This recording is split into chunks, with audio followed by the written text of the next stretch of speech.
విద్య వైద్యం ఇంకో వైపు సూపర్ 6 పథకాలకు ప్రయారిటీతో బడ్జెట్ కేటాయింపులు చేసింది ఏపీ సర్కార్ 3,22,000 కోట్లతో యాన్యువల్ బడ్జెట్ పెట్టిన ఏపీ ప్రభుత్వం వ్యవసాయానికి పెద్ద ఎత్తున అలాట్మెంట్ చేసింది. ఇక గత ప్రభుత్వం నిర్ణయాల వల్ల రాష్ట్రం ఏం నష్టపోయిందో, అభివృద్ధిలో ఎలా వెనకబడిందో వివరించారు. బడ్జెట్ ప్రసంగంలో డ్రాప్ అవుట్స్ కాన్సెప్ట్ తో ఆకట్టుకున్నారు మంత్రి పయ్యావుల. ఏపీ బడ్జెట్ లో కేటాయింపులపై ఓ లుక్ ఇద్దాం.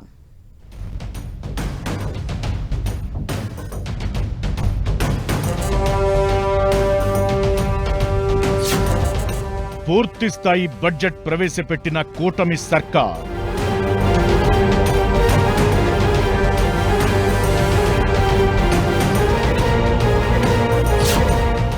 3,22,000 కోట్లతో బడ్జెట్ కేటాయింపులు.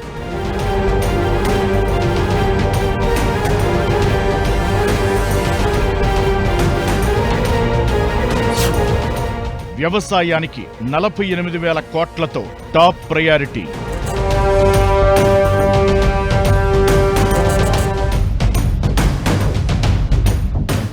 అన్ని రంగాలకు హామీల అమలుకు ప్రయారిటీ ఇస్తూ బడ్జెట్ కేటాయింపులను బ్యాలెన్స్ చేసే ప్రయత్నం చేసింది ఏపీ సర్కార్.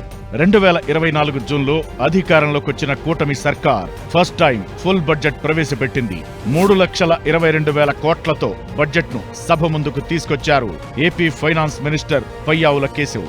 ఇందులో వ్యవసాయానికి 48,000 కోట్లు కేటాయించారు. రెవెన్యూ వ్యయం 2,51,162 కోట్లుగా, మూలధన వ్యయం 40,635 కోట్లుగా అంచనా వేశారు. ఇక రెవెన్యూ లోటు 33,185 కోట్లు, ద్రవ్యలోటు 79,926 కోట్లుగా చెప్పింది ఏపీ సర్కార్. అన్నదాత సుఖీభవ కోసం 6,300 కోట్లు, పోలవరం ప్రాజెక్టు కోసం 6,705 కోట్లు కేటాయించారు.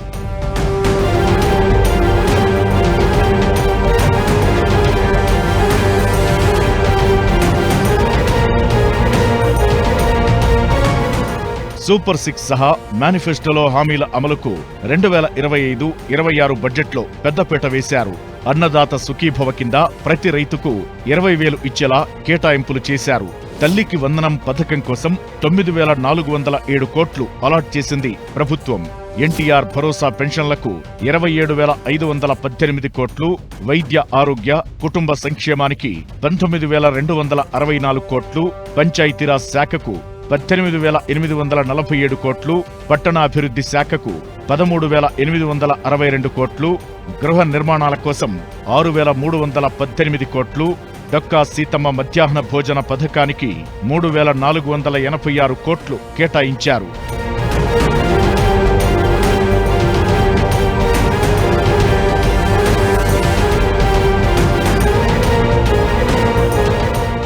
రాష్ట్ర రుణ సామర్థ్యం 0కు చేరుకుందని, అప్పు తీసుకునే శక్తి లేని ఏకైక రాష్ట్రంగా ఏపీ మిగిలిందన్నారు మంత్రి పయ్యావుల కేశవ్. అయినప్పటికీ సీఎం చంద్రబాబు స్ఫూర్తితో బడ్జెట్ రూపొందించినట్టు చెప్పారు. 2014-19 మధ్య రాష్ట్రం రెండంకెల వృద్ధి సాధించిందన్నారు. రాష్ట్ర విభజనతో రాజధానిని కోల్పోయిన ఏపీకి అమరావతిని ప్రజా రాజధానిగా చేసుకున్నామన్నారు. గత పాలనలో ఆర్థిక విధ్వంసం జరిగిందని కూడా పయ్యావుల వివరించారు.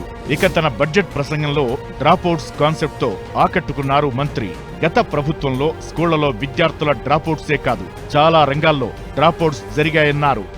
2019లో వచ్చినటువంటి ప్రభుత్వం రాష్ట్ర పురోభివృద్ధికి అడ్డుకట్ట వేసింది. వారి చర్యలతో రాష్ట్ర అభివృద్ధి పురోగమన బాట నుండి తిరోగమన వైపు బాట పట్టింది. ప్రజాస్వామ్య వ్యవస్థలు దెబ్బతిన్నాయి. పరిశ్రమలను రాష్ట్రం నుంచి తరిమేశారు. యువత దిక్కుచోతని స్థితికి వెళ్ళింది. రాష్ట్ర ఆర్థిక వ్యవస్థ కుదేలయింది. ప్రజా సంక్షేమాన్ని మరిచి కక్ష సాధింపు రాజకీయాలు, ప్రతిపక్షాల నోళ్లు మూయించడంపైనే గత ప్రభుత్వం దృష్టి సారించింది. ఇక బడ్జెట్పై వైసీపీ తనదైన శైలిలో స్పందించింది. బడ్జెట్ కేటాయింపుల్లో తీవ్ర అన్యాయం చేశారని, కూటమి ప్రభుత్వం ప్రజలను వంచిందన్నారు. మండలిలో ప్రతిపక్ష నేత బొత్స సత్యనారాయణ ఆత్మస్తుతి పరనిందగానే బడ్జెట్ ప్రసంగం సాగిందన్నారు. రైతుల గోడు పట్టించుకోవడం లేదని, గిట్టుబాటు ధరల ప్రస్తావనే లేదని తప్పుబట్టారు బొత్స. కీలక హామీల ప్రస్తావనే లేదన్నారు.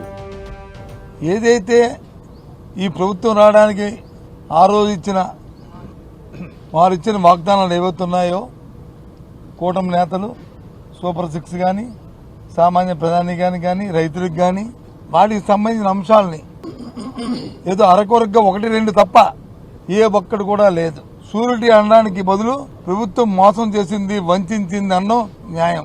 కేటాయింపులు చూస్తే అరకొరిక. రైతుకి ఇచ్చిన రైతు భరోసాకు కానీ లేదు తల్లికి వందనం కానీ.